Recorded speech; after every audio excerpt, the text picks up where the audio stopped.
학우 여러분 안녕하십니까? 자연과학의 2회 제2주차 수업을 시작하겠습니다. 먼저 지난주 수업 시간에 그 카페를 하나 여러분에게 알려줬는데 화면에 보이는 이 카페죠. 중요한 공지사항들은 이 클래스하고 이 카페에 동시에 이제 올리니까 여러분은 둘 중에 한 군데서 확인하시면 됩니다. 그렇지 않고 사소한 것들은 카페에만 올리는 경우도 있으니까 여기도 가끔 들어와 주세요. 자연과학의 2회 게시판만 여러분은 보면 되는데 지난주에 그 게시글에 얘기한 바와 같이 줌으로 수업하는 거를 한 달에 한 번 정도 하기로 정해서 여기 보면은 10월 8일, 11월 5일, 12월 13일, 12월 3일 세 번 더 줌으로 수업을 할 것입니다. 그리고 파워포인트 파일을 올려놨고 실험실 사용 수칙이라고 해서 이제 실험과 관련된 수업을 할 때는 제일 첫 수업 시간에 실험실 사용 수칙을 알려주게 돼 있어요. 학교에서 좀 뭐라고 할까 중요하게 생각하고 공지를 이제 내린 건데 여러분이 실험을 하진 않지만 그래도 실험실 사용 수칙에 어떤 내용이 있나 그냥 한 번쯤은 봐두는 게 좋을 것 같아서 올렸습니다. 제가 화면에 한번 띄워볼게요. 지금 한번 띄울까요? 실험실 사용 수칙이 이제 실험실 벽에 붙어 있는데 제가 이제 폰으로 찍어서 저장했던 겁니다.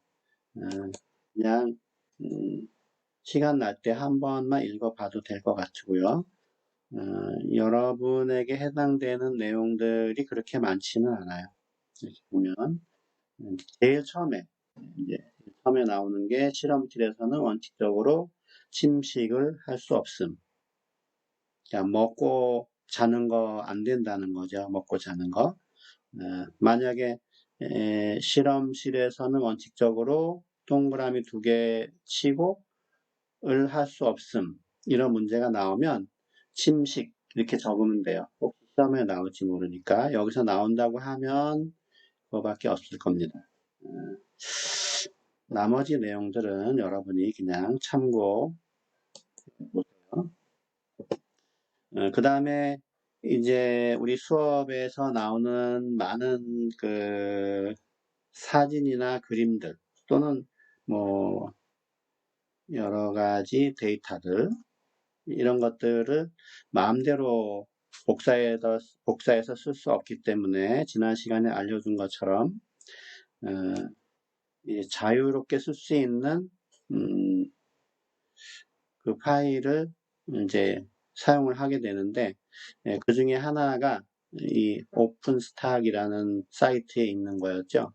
그래서 여러분도 시간 나면 한번 가보세요. 여기에 가면 주제에 과학을 선택하고 조금 내려가다 보면 이제 케미스트리 세컨드 에디션 두 개가 거의 똑같아요. 그래서 왼쪽 거 클릭을 하면 여기 보면 다운로드 PDF라고 해서 얘를 누르면 이제 시간이 지나서 안 되네요. 누르면은 책 한 권이 화면으로 이렇게 컴퓨터로 이제 불려와지는 건데 잠시 기다려 보세요.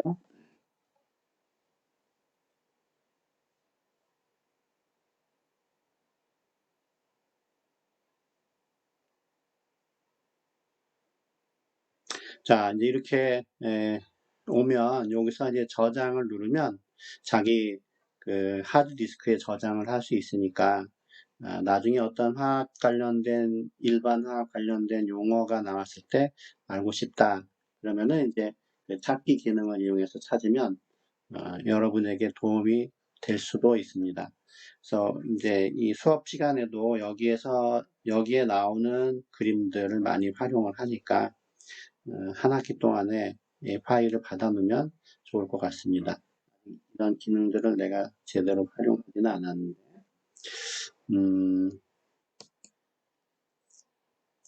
앞에다가 다운받은 거를 올리려고 했는데, 용량이 초과돼서 안 된대요. 지금 일반화 파일이 56메가인데, 그쵸? 카페는 20메가까지는 올릴 수가 있습니다. 그래서 올리지 못했으니까 필요한 사람이 혹시라도 있으면 직접 그 사이트로 가서 다운받아 놓으시면 될 것 같습니다. 그리고 이제 수업 듣는 학생들이 뭐라고 할까, 고등학교 때 이과를 선택하지 않고 문과를 선택한 학생이 이제 대부분이기 때문에 과학이나 화학이 좀 어려울 겁니다. 그래서 우리 설명할 시간도 많이 있으니까 이제 가능하면 수업 난이도를 초보 수준에 맞춰서 좀 자세하게 설명을 하려고 하니까 포기하지 마시고 잘 들어주세요. 이과를 선택한 학생에게는 상당히 좀 너무 쉽다 이렇게 느껴질 수도 있을 것입니다. 그렇고요. 그 다음에 한 가지 또 얘기할 거는 이제 과학 정보, 유용한 과학 정보를 정기적으로 받아볼 수 있는 방법을 하나 여러분에게 알려주려고 해요. 네이버에서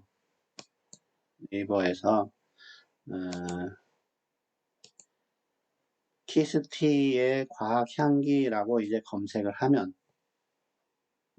키스티라는 거는 이제 과학 기술 정보를 제공하는 국내의 공공기관 이름인데, 치면은 검색을 하면 첫 번째 메인 페이지라고 되어 있죠. 얘를 눌러볼까요? 이렇게 이제 됩니다. 여기에 이제 여러 가지 과학 정보들이 다양한 그 주제별로 실려 있습니다. 거기 화면에 있는 내용들 보면 약간 이제 현재의 그 상황에 맞는 테마들도 있죠. 실험 내용도 있어요. 최근에는 실험이 안 올라오지만 과거에 실험이 많이 올라왔는데 이런 주제별로 있고 또 매주 이 기관에서 메일을 보내오는데 월요일 날 메일을 보내옵니다. 그 메일을 받는 거를 여러분에게 소개시켜 주려고 하는 거니까 초기 화면에서 밑으로 내려오다 보면 오른쪽에 메일링 구독 신청하기라고 해서 이 엽서를 클릭을 하면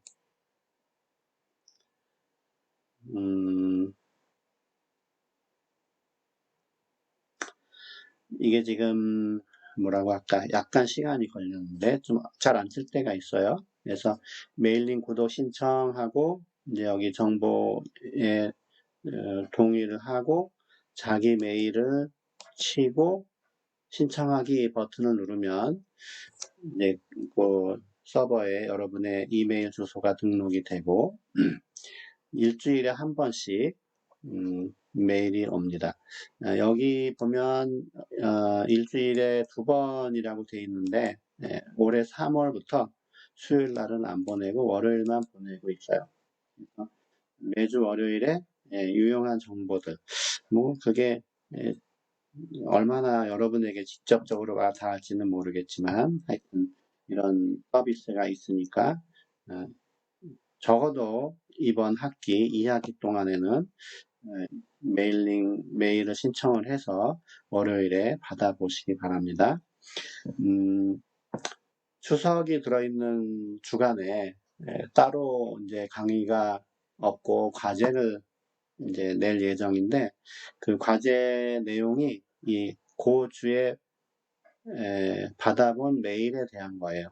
네, 메일이 월요일 날 오니까 월요일이 지나버리고 나서 과제를 여러분이 알게 되면 이미 늦잖아요. 그래서 지금 이제 미리 메일링을 신청을 해놔서 다음 주부터 월요일마다 메일을 받아볼 수 있도록 한번 해보세요. 손해는 아닐 겁니다. 자, 그러면 이제 기본적인 거는 얘기가 됐으니까 오늘 수업으로 들어가겠습니다.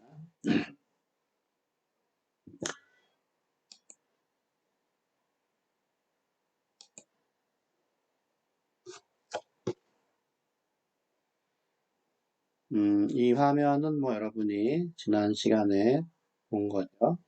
여기까지 이제 잘 이제 알고 있는 내용인데, 여러분들이 지난주에 조별로 과제를 해서 잘 해서 냈는데, 어떤 교수님의 분야가 이렇게 이 주요 분류 6개 중에 어디에 속하는지 이렇게 적는 거였는데, 이게 분야가 재료가 그러면은 좀 육인지 무인지 애매할 수도 있는데, 어떤 것은 애매하고 어떤 것은 좀 명확하게 유기에 들어가고 무기에 들어가는 거를 구분할 수가 있는 것도 있어요.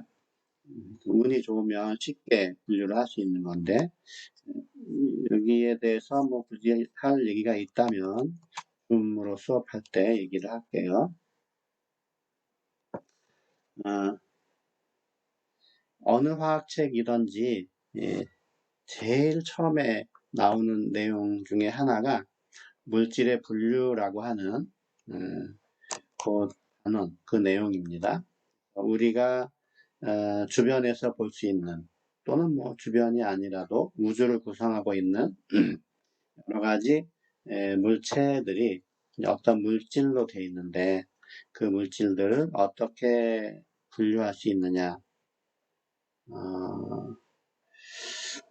이 도표를 보면 이제 이 매터라고 하는 게 물질이죠. 물질인데 여기 설명은 일정한 성질과 조성을 가지고 있느냐 얘기를 했는데 쉽게 얘기하면 한 가지로만 되어 있느냐, 두 가지 이상이 섞여 있느냐, 요 질문입니다. 한 가지로만 되어 있으면 오른쪽으로 가서 순수한 물질이다. 두 가지 이상이 섞여 있으면 왼쪽으로 가서 혼합물이다. 이렇게 얘기를 합니다. 한 가지로만 되어 있더라도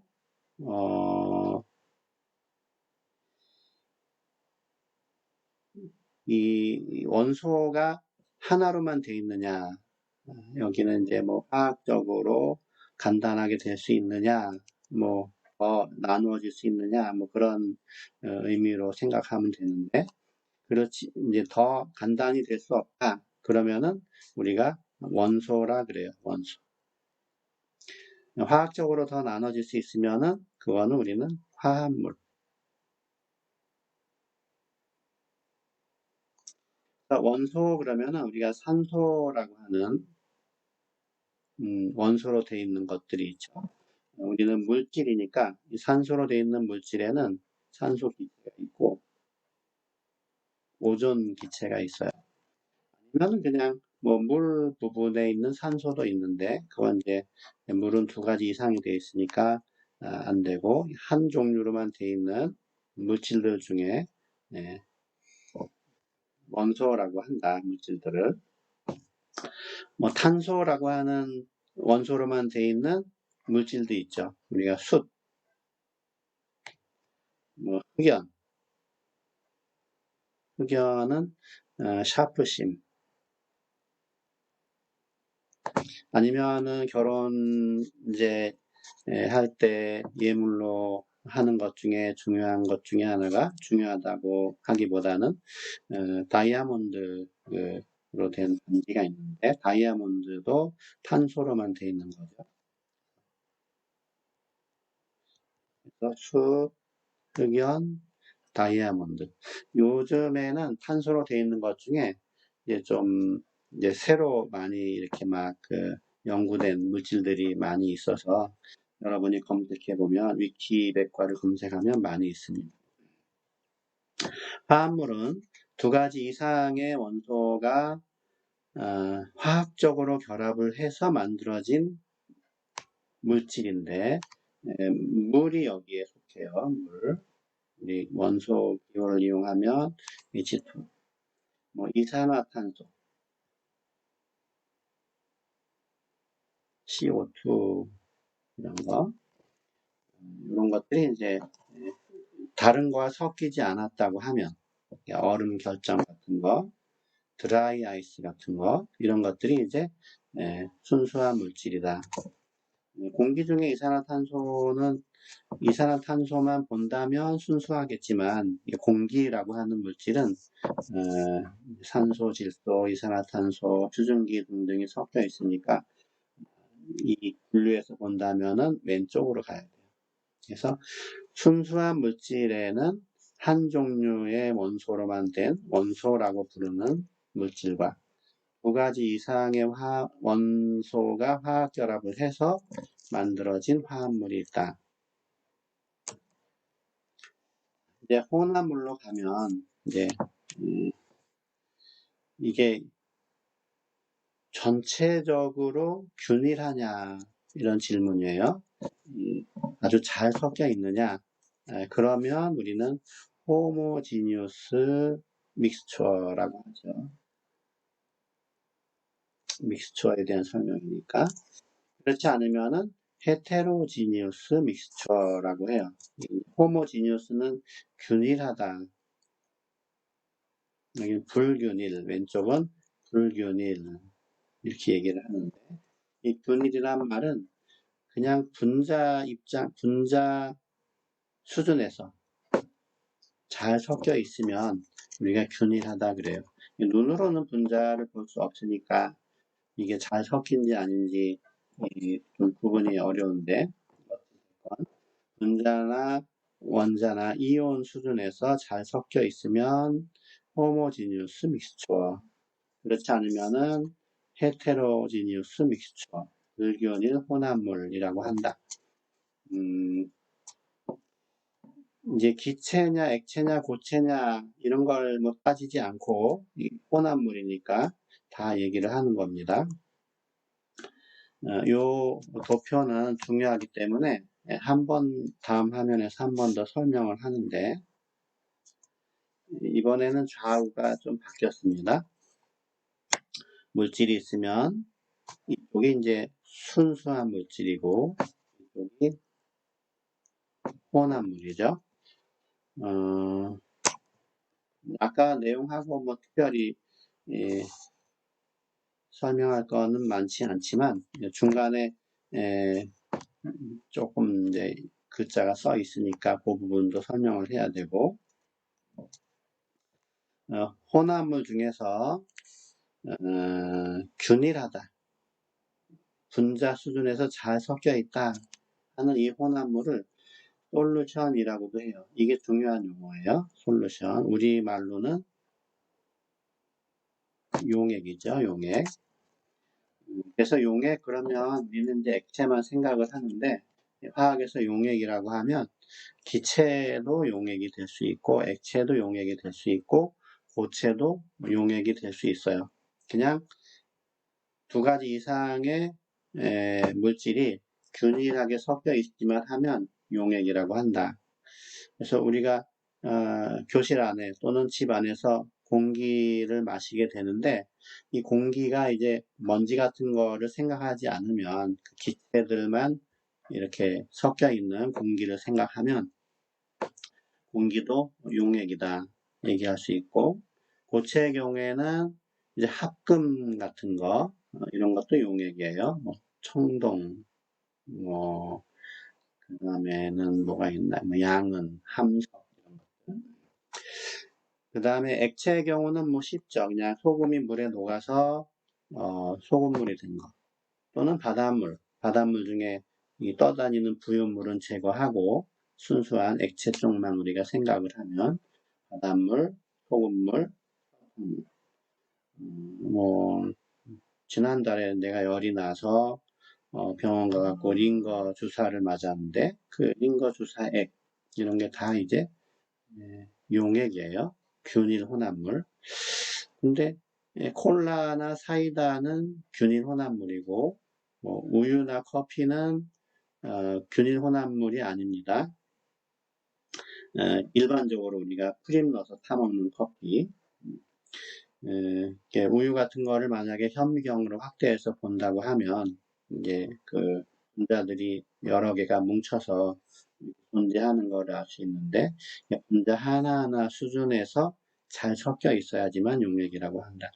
액체의 경우에 용액은 일반적으로 투명하고 우유처럼 불투명한 거는 용액이라고 하지를 않아요. 그렇게 구분해도 좀 도움이 될 겁니다.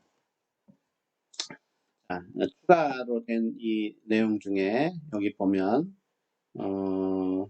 혼합물에서 순수한 물질로 변하는 이 과정을 보면 물리적으로 나눌 수 있다 이렇게 되어 있죠. 또 화합물에서 원소로 가는 이 과정도 보니까 화학적으로 나눌 수 있다. 여기는 물리적으로 나눌 수 있다. 이건 이제 화학에서 용어가 있는데 혼합물을 순수한 물질로 나눌 때에는 우리가 이제 한자어지만 분리라 그래요. 분리. 화합물을 작은 화합물이나 원소로 나눌 때에는 이거는 분해라고 합니다. 우리가 일상적으로도 쓰레기나 재활용되는 것들을 분리수거한다 이렇게 얘기를 하죠. 물리적으로 나누는 거예요.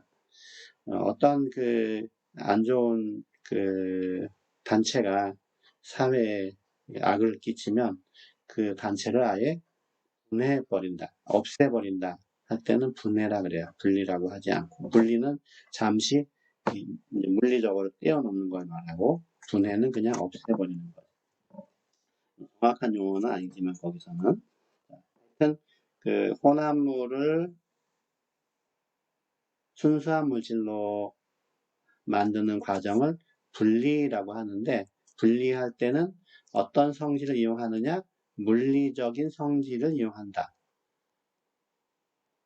물리적인 성질. 물리적인 성질을 잘 활용하면 분리를 잘 할 수 있습니다. 화합물을 원소로 분해할 수가 있는데 이 분해는 어떤 방법이 이제 사용이 되느냐? 이때는 화학적인 성질이 사용이 돼요. 굳이 안 써도 아시겠죠? 이쪽이 물리적인 성질이고 여기는 화학적인 성질이 사용된다. 그러면 어떤 게 물리적인 성질이고 어떤 게 화학적인 성질인지 이거를 확실하게 알아야 분리하는 그 종류나 그 방법, 원리 이런 거를 알 수 있을 테니까 책에 일단 다음 화면을 먼저 보고 책을 한번 참고하죠.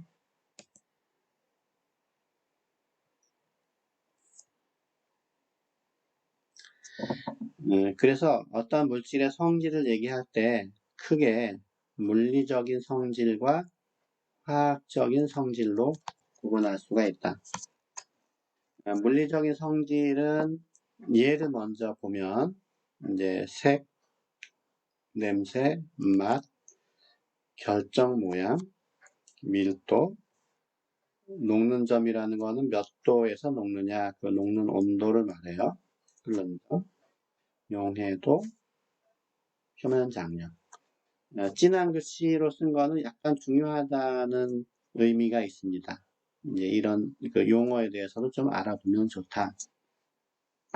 화학적인 성질은 이렇게 딱 이렇게 우리가 주변에서 일상적으로 들을 만한 성질이 별로 없는데 산화 환원 반응의 입장에서 산화 환원 반응을 잘 할 것인가 안 할 것인가, 산염기 반응에서 산으로 작용하느냐 염기로 작용하느냐, 어떤 물질이 산이고 염기냐, 앞에서도 어떤 물질이 산화가 잘 되고 어떤 물질이 환원이 잘 되냐, 두 개 이상의 물질이 결합을 잘 하느냐, 어떤 물질이 분해를 잘 하느냐, 이 가로 안에 있는 요 내용들은 전부 화학 반응에 대한 정도를 나타내요. 화학 반응이라는 거는 물질 자체가 다른 걸로 바뀌는 거죠. 물리적인 성질은 물질이 바뀌는 건 아니면서 나타나는 성질이에요. 그냥 겉보기 성질들도 있고, 모양이 변하면서 녹거나 끓거나 뭐 이런 거, 녹아 들어가거나 이러면서 바뀌는 성질도 있는데, 이런 성질들을 관찰하는 데 있어서 물질 자체가 다른 걸로 변하지는 않는다. 일반학 책에 다운받은 책에 있는 설명을 한번 보죠.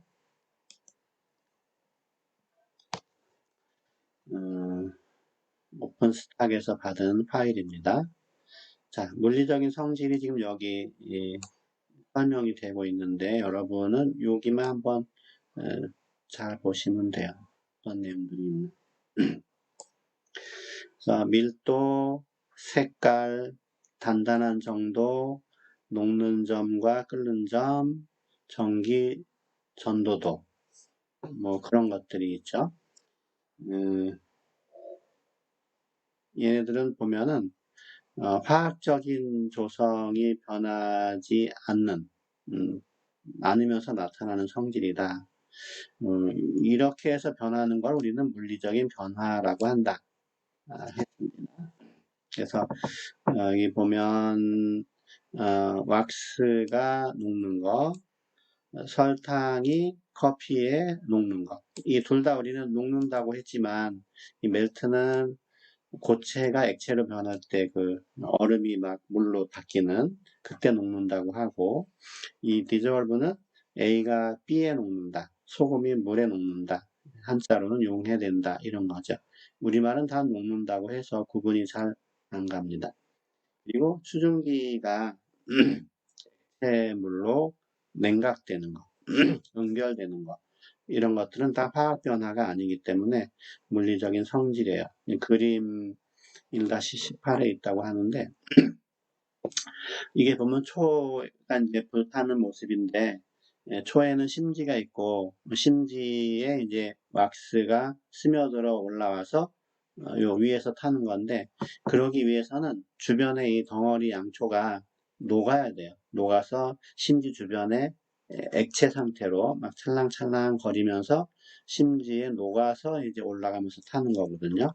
그러니까 여기 막 녹아서 이렇게 푹 파인 부분이 보이는데, 그래서 이 타는 부분, 연소되는 부분은 화학적인 변화지만 그냥 이 왁스, 초가 액체로 바뀌는 녹는 과정은 물리적인 변화이다. 여기도 보면 우리가 음식을 하거나 물을 끓일 때 바닥에 있는 안에 있는 물이 끓어서 눈에 안 보이지만 수증기가 올라갔다가 표면에 온도가 좀 낮으니까 수증기로 응결이 되는 거죠. 이렇게 수증기가 액체로 덩어리지는 것, 이런 것들은 다 물리적인 변화이다. 화학적인 성질은 뭐냐? 화학적인 성질은 용어도 어렵고 설명도 그렇게 막 간단하지는 않아 보이는데, 어떤 것들이 있느냐? 여기 보면 이런 내용들이 써 있어요. 뭐 연소가 잘 되느냐, 독성이 있느냐, 산성이 어느 정도냐, 여러 가지 반응의 형태들, 이런 것들이 다 화학적인 성질이다. 앞에서 얘기한 거에 의하면 산염기 반응, 산화환원 반응, 그 다음에 이제 결합 반응, 분해 반응, 이런 게 있었죠. 화학 반응을 잘 할 것이냐, 안 할 것이냐. 예를 들면, 여기 이제 사진에 대한 설명이니까, 철이라고 하는 거는 산소하고 반응을 해서 특히 물이 있을 때 산소와 반응해서 녹이 슬어요. 이렇게 철로 된 구조물이 녹이 슬어서 제품의 그 내구성이 많이 떨어지죠.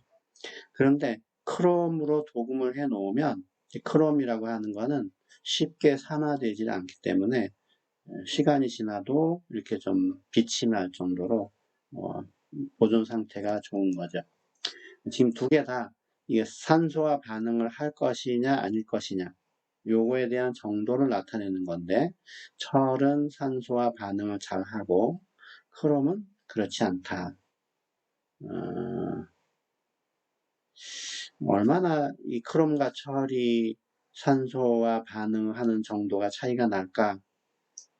여기서 그림으로 보면 엄청난 차이인데, 나중에 여러분이 암기하고 있는, 혹시라도 암기하고 있을지도 모르겠는데, 좀 이따 얘기를 할게요. 뭐 그런 내용들이 이제 물리적인 성질과 화학적인 성질이에요. 그래서 화학적인 성질과 관련된 변화가 이제 화학 변화인데, 화학 변화 4개의 사진이 있죠. 첫 번째는 구리와 질산이 반응해서 질산구리가 만들어진다. 그리고 갈색의 질산구리와 뭐라고 하나 기체인 이산화질소가 만들어진다. 이런 내용이 있고, 그 다음에 뭐 성냥이 타는 거죠. 성냥이 타는 거. 이 성냥은 이제 이 나무가 셀룰로즈라고 하는 걸로 되어 있는데, 이게 산소와 반응해서 이산화탄소하고 물로 이제 이게 만들어지는 게 화학적인 변화예요. 세 번째는 맛있는 고기가 프라이팬에서 구워지고 있는 그런 내용 사진인데, 이것도 이제 화학적인 변화에 해당이 되죠. 좀 복잡한 화학적인 변화예요. 뭐 읽어보면 어디 있었나? 헤모글로빈, 마이오글로빈에 있는 그 철이 색깔 변하는데 얘기도 있고. 네 번째는 이제 바나나를 사놔서 좀 두고 있으면 껍질이 갈색으로 이렇게 변하게 되는데 이것도 역시 화학적인 변화에 해당이 된다. 좀 감이 잡히겠죠?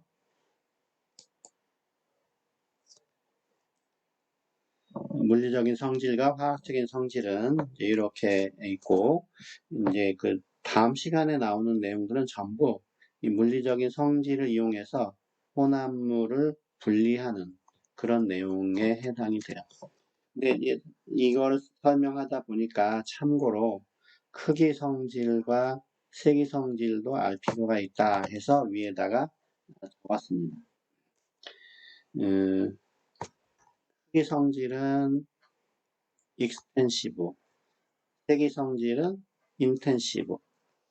뭔가 여기는 양적인 크기는 양에 관련이 되고 세기는 질에 관련이 있는 것 같은 그런 느낌이죠.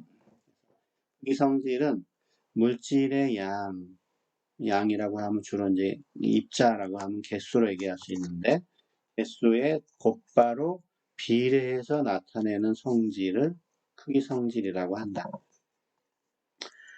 질량, 에너지, 그냥 부피 말 그대로 열 용량, 이 양자가 들어가면 아무래도 크기 성질에 해당될 가능성이 높아요. 엔탈피는 에너지의 한 형태예요. 그러니까 에너지가 크기 성질이니까 엔탈피도 크기 성질이에요. 뭐 예를 들면 뭐 부피를 얘기하나 에너지를 얘기할까요? 자동차에 휘발유를 넣고 자동차가 가는데 1리터로 10km를 간다. 그럼 10리터가 사용이 되면 100km를 가겠죠. 곧바로 비례해서. 그런 게 이제 크기 성질이다. 세기 성질은 이제 물질의 양에 단순히 비례하지는 않는다. 뭐 양하고 무관한 거는 아니지만 양이 많으면 아무래도 그쪽에 값에 기여를 하지만 직접 비례하지는 않는다. 그래서 온도, 밀도, 압력, 용해도, 비열. 이제 도자가 들어가면 이제 디그리라고 하는데 어떤 정도 하는 그 도자가 들어가면 대부분이 세기 성질이에요. 비열은 뭐 그런 도자는 없지만 압력 이런 거. 그래서 이제 얘네들의 단위에 해당하는 값이 있는 거죠. 위에도 질량이나 에너지나 부피에 해당하는 어떤 단위에 해당하는 양이 있는데, 뭐 에너지라고 하면 뭐 주울이 단위인데 100주울을 가진 물체와 50주울을 가진 물체를 합치면 그 합해진 물체는 에너지가 얼마냐? 150주울이 되는 거예요. 그냥 더해지는 거죠. 이 나머지 단위들이 다 마찬가지입니다. 그렇지만 여러분이 알다시피 온도 같은 거, 50도의 물과 10도의 물을 합치면 60도의 물이 되느냐? 절대로 이렇게 되는 일은 없습니다. 얼마가 될 것이냐? 뭐 딱 중간이 현재 30도인데 30도가 될 수도 있고 20도가 될 수도 있고 40도가 될 수도 있고, 그것은 얘네들이 몇 대 몇으로 만나느냐, 1대1로 만나면 중간이고, 뭐 이런 식으로. 또 이제 다른 물질의 그 서로 다른 온도가 만나면은 1대1로 만난다고 해도 중간이 아니겠죠. 그때는 이제 비열이 이제 관여를 하게 되니까. 이 세기 성질에 해당하는 것들은 그냥 더해지는 게 아니라 좀 다른 방법에 의해서 값이 나타난다.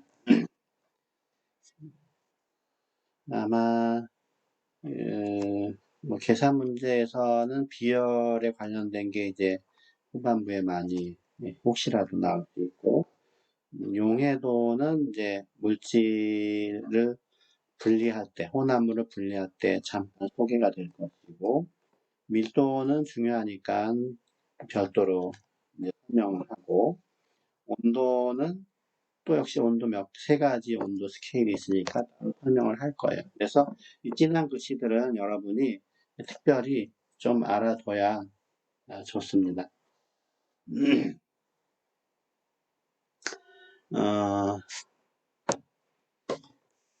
화학에 관련해서 교과서에 나오는 사진을 하나 다시 좀 여러분에게 보여줄게요.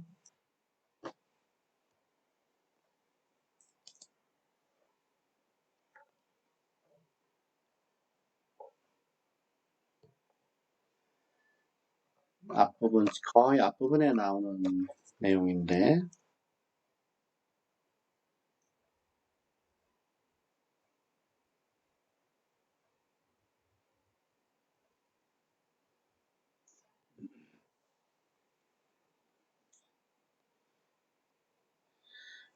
지난번에 연구 분야에서도 여러분이 조사하면서 알았을 테지만, 현대에서의 이 과학이라는 거는 한 사람이나 한 분야의 그 집단만 가지고는 효과적인 그 과제나 연구를 수행할 수가 없습니다. 여러 그 주위의 다른 영역의 그 내용하고 많이 겹치는 부분이 있기 때문에 이제 서로 이제 협력을 해서 연구를 해야 되는데, 여기 보면 이제 화학이라고 하는 것이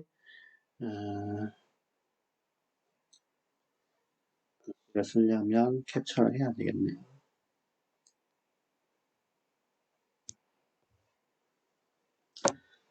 화학이 이렇게 있고 주변에 다른 영역의 학문들이 있습니다. 그래서 하여튼 이 설명을 보면 화학과 다른 영역들 간에 서로 관련된 그 연관성을 보여주고 있다 했죠.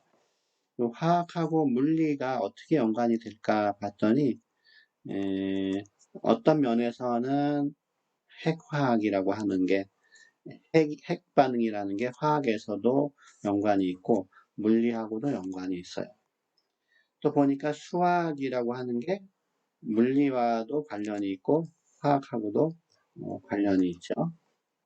생물도 보면 뭐 환경화학이라고 하는 우리 사는 주변의 환경에 관련된 물질들이 생물하고 관련 있는 것도 있고 화학하고 관련 있는 것도 있으니까 이렇게 되고, 또 여기는 이제 생화학 또는 분자 생물학 이렇게 되겠죠. 생물학인데 분자의 성질, 분자를 반영해서 그 생물학을 공부하는 거, 그런 것들이 이제 생물과 화학하고 관련이 있다. 재료가, 그 재료는 곧바로 화학하고 연관이 돼 있죠. 요즘 뜨는 학문이 이제 나노라고 하는 이제 입자인데, 나노과학, 나노기술들이 역시 화학하고 관련이 있다. 나노는 재료과학하고도 관련이 있다. 이 보면은 생물과 약간 관련해서 이제 그 독성을 연구하는 독소 관련 학과, 의학 관련 학과들이 어쩌면 독성 관련은 직접 연결을 해도 괜찮을 것 같은데, 화학이니까 여기는 생화학을 거쳐서 연결을 해놨네요. 자, 오늘 그 수업에서 여러분에게 과제를 하나 줄 텐데, 요 화면을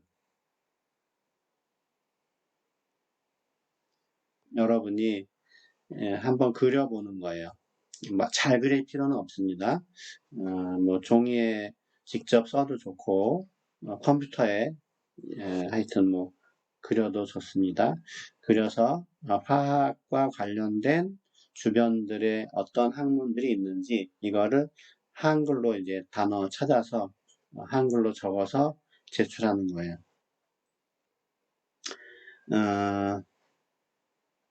이게 지금 번역해야 될 게 한 20개 조금 안 되죠? 단어로 치면은 요거까지 해서 설명까지 해서 이 부분을 한글로 써서 이메일로 보내면 됩니다. 가능하면 이 중에 적어도 1개 이상을 다른 분야로 적으면 더 좋습니다. 예를 들자면은 만약에 화학하고 수학 사이에 하나 항목을 넣어서 여기다가 통계, 연력학 이런 식으로 써놓든지, 아니면 뭐 다른 데서 여러분이 직접 화학하고 연결을 하든지 거쳐서 하든지, 뭐 이게 선택 사항인데 여러분이 얼마나 다른 분야에 또 알고 있느냐 하는 거를 보여줄 수도 있는 거니까, 하여튼 뭐 잘 모르겠으면 이 부분만 그려서 한글로 이렇게 단어만 입력해서 내도 좋고, 아니면 이 중에 하나를 빼고 다른 거 집어넣든지 새로 그림을 추가해서 학문을 하나 추가하든지 하면 됩니다. 메일 주소는 여러분이 다 알 텐데 다시 한번 알려주면 dya98@한메일.net 다음이니까요. 한메일.net dya98@한메일.net입니다. 메일로 보내야 나중에 여러분이 낸 과제들을 확인하는데 편리해요. 오늘은 그야말로 기본만을 지금 설명을 했는데, 파워포인트 화면으로 치면은 그렇게 장수가 많이 나간 건 아니죠. 여기까지 설명을 했고, 다음 주에 이제 분리에 대해서 설명을 할 겁니다. 자, 오늘 수업은 이것으로 마칠 테니까요. 여러분, 다음 주에 다시 봅시다. 수고하셨습니다.